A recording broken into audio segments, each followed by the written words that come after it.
welcome to Extract Facts. My name is Chris Rentsch, and I'm the Process Development Manager at Koch Modular Process Systems. And today I have the pleasure of speaking with my friend and colleague, Tori Paulsen. We're on the topic of heat exchangers in the chemical process industry. Tori, welcome. Thanks, Chris. I'm excited to be here. So you and I have worked together for the last few years, but maybe it'd be helpful if you could introduce yourself to our audience. Absolutely. I'm a process manager at Koch Modular. I graduated from Northwestern University. I co-opted when I was there, which was a lot of fun, getting on the hands-on experience and see things for real. I worked for a large engineering company for 10 months after I graduated and didn't like the big engineering feel. It was just not enough of a challenge, too repetitive. It felt kind of lackluster.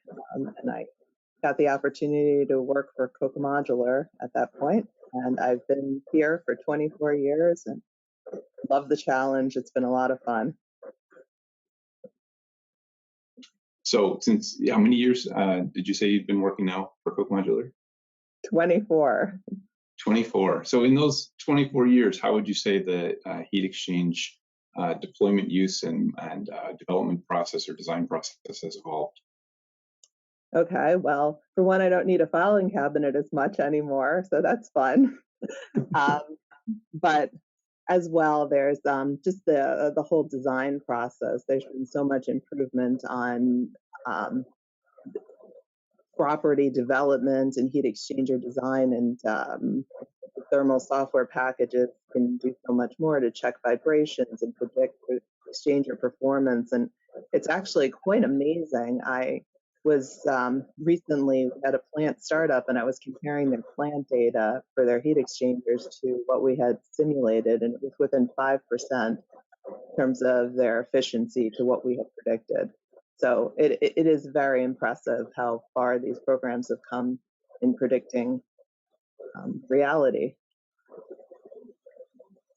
And so 24 years ago, heat exchangers were going into generally what kind of service or what sort of process industries were you seeing the high demand for versus what has it shifted to today? Back in the day, it was a lot more oil and gas production type power generation. And then that evolved into, there was a big trend towards ethanol production. There was, there've been different trends in industry that required heat exchangers and were new at the time.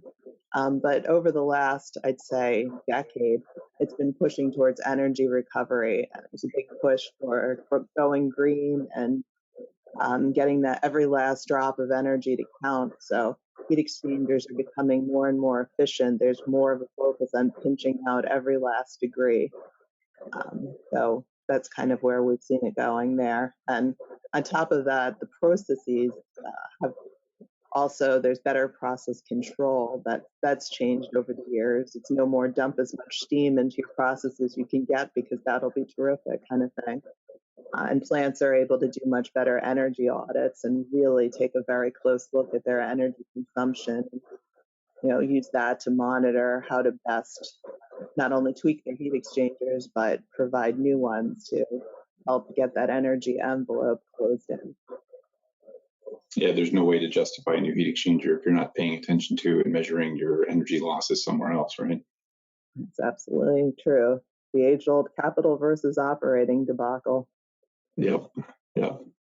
So when you give an example maybe of a time you've helped a client design a heat exchanger that was fulfilling multiple roles or multiple purposes, which makes it perhaps a little more challenging to design? Sure. Lately we've done multiple systems that involved multi-purpose batch operation. Often these are for the flavor and fragrance industry, where the end product is going to go into a consumer product where they're very concerned with product quality. And what that means and often their systems are looking to do several things. So they're running different products from either month to month or week to week or even sometimes day to day. So these processes need to be cleanable. They need reliable product quality. Again, they're worried about heat input, and often these systems run at very deep vacuums, so pressure drop is a concern. So several places we're able to add value add. One is in the reboilers themselves, because how you get the heat into the systems is critical. You need, again, a low pressure drop, reboilers with low holdup, because any residence time or temperature excursion can lead to significant product degradation and could possibly ruin an entire batch for the end user. And we've had great success with this. Recently, we had a system where we added a falling foam reboiler and changed a system that had originally, within that heat exchanger, been raising their product temperature 50 degrees higher than the exchanger that we were able to provide in place of that. And the new exchanger we were able to provide, again, increased their product capacity, but also their product purity. So it was a win all around.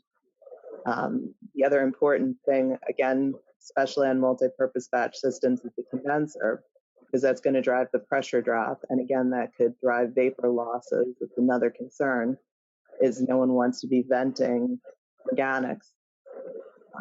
So again, we have several novel approaches for condenser design where they're very low pressure drop, very efficient, and lead to low vent loss. So the value, or the challenge rather, the challenge for designing a heat exchanger that must operate across multiple products or also at atmospheric pressure and under vacuum is covering the corner cases for each one of these, which might be a vapor velocity limit, or it might be an overall duty rate or something like that. And that's what provides the constraints to the design. That's right. That's the fun with multi-purpose batch systems, because within the batch itself, there's often a dynamic situation, and then there's multiple products to consider. So very likely you have at least 5 heat exchangers in these systems, and each one of those heat exchangers is designed for a different product and a different point in time within the batch. So it keeps you on your toes, because there's always a matrix to consider, and the whole time you have to consider these exchangers need to be free draining, they need to be cleanable, because when the client's switching between multiple products, they can't afford to have any holdup. So we've also had some novel approaches with novel designs and exchanger orientations and different ways that one can feel comfortable that when you go from one batch to the next, that you'll be able to clean it out and not worry about contamination. Can you have all 5 in service for a given product at a time, and all 5 have to be cleaned, or each one's dedicated to one of 5 products? Nope, they're all going at the same time. If you think about it, you always have a reboiler, you always have a condenser.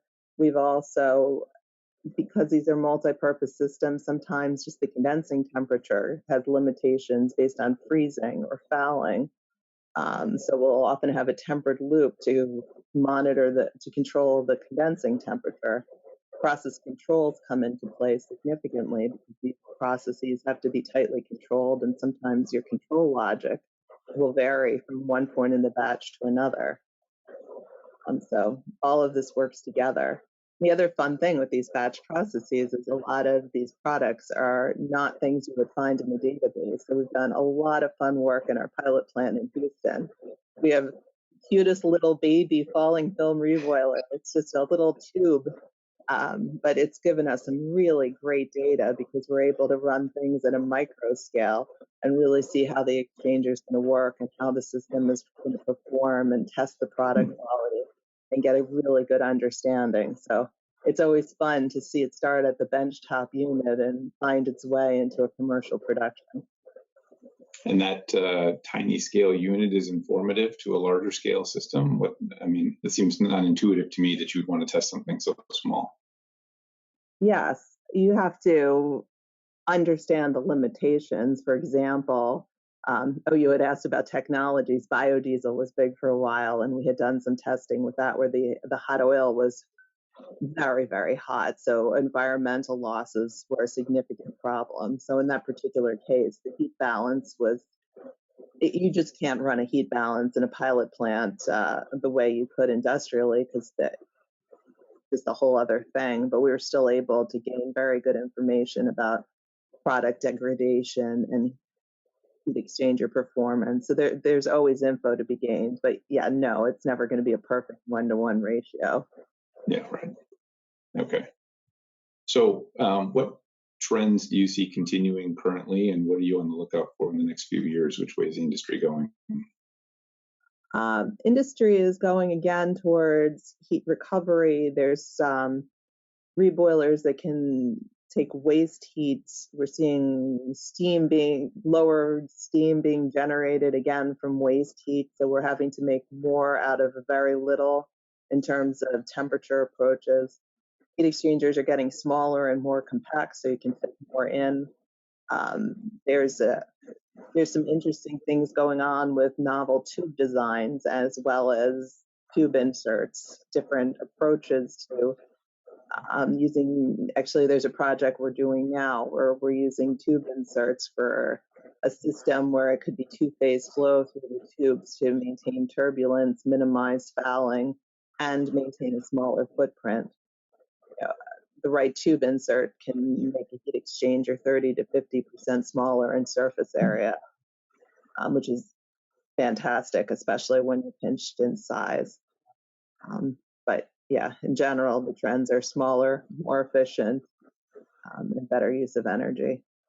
How do you know when to even check for that? I mean, it costs money to add tube inserts, and you don't see them all that often. So bother me to check. What was your cue? Again, in the particular case I cited, there was a real concern over laminar flow, but there was also a concern over, because getting back to that, you had two liquid phases, and you also had fouling concerns and freezing concerns, as an aside. Really bad things happened when the fluid was running slowly through the tube. But we had a large temperature pinch because, again, the concern was energy recovery. So to squeeze every last drop of heat out, we were limited to a single pass heat exchanger design. And we just couldn't, there was no way to keep the velocity up without doing something else. Okay. So that's where the tube inserts came into play. Because they served us two purposes. Again, they keep that velocity going through the tubes, and they pick up any settling. Back on, you were asking about trends with thermal design. It's also nice. H2I has several of those insert options where we were able to estimate the modeling and work with the insert vendor to get a good feel for what to expect for performance. All right, Tori, thank you so much for spending time with me today, and thank you to the audience for tuning in. Please check back here for future videos of Extract the Facts. Thanks, Chris.